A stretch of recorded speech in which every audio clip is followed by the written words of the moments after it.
Kum kejingnya shimenta banya snok ketilang ban rakhi ke International Women's Day ne kesngi kerpang jongki kentai kinoyalam ke Meghalaya Asha Workers Union MAWU menta kesngi ke nyau terik ulber kila rakhi kerpang ya ketika kesngi hajaka kabari ye kitemen ki badai ki riu kentai hakripa Senior Citizen Home kabadon ha umroi Riboy District.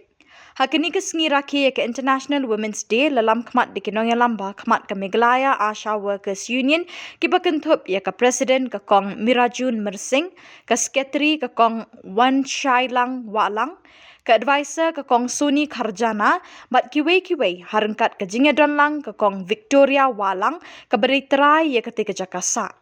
Hakini kesngi na kaliang ke MAWU kila samru da ke jing ais ngobha da kitiar syakini ki mei it ki basa hakini ke jaka batru ya ka try bat iki bapet bakmi ya kini ki mei it hakini ke jaka kum kedak ke jing it bat ke jing buram ya ki.